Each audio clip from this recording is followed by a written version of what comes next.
Hi everyone, so all of you have been preparing for Christ University upcoming entrance and interview. We have a super good news. Tomorrow from 11 o'clock to 1 o'clock, we are going to have a proper preparation for you for getting into dream college, and we'll be covering up on two important aspects. That's on skill assessment and micro presentation. Everything from basic to the advanced level of your preparation, we're going to cover. So don't worry, just relax, come attend the session. And it's a paid workshop, so don't worry about it. In case if you're not happy with it, we'll be refunding you the entire amount. And just come up with open heart. We are going to have live tests. We'll also be having live presentations, just seeing how you're going to present your micro presentation. We'll also be giving immediate good feedbacks.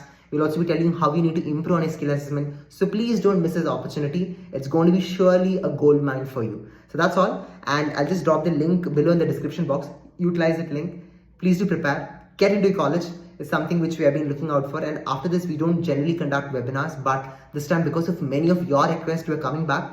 And anything given for free, you don't value it. That's why we're just making you to pay. But however, these two sessions is going to create a huge amount of impact. Why? Because in case you're going to prepare for any kind of colleges within India as well as in abroad, your writing habits also will just try to help you out. That tips you can even apply on your future exams too, along with that future skill assessment, plus how to speak on spot. That is what we'll also be trying to focus on. Don't miss this opportunity. Take care. Goodbye. Bye-bye. Link again in the description. Goodbye.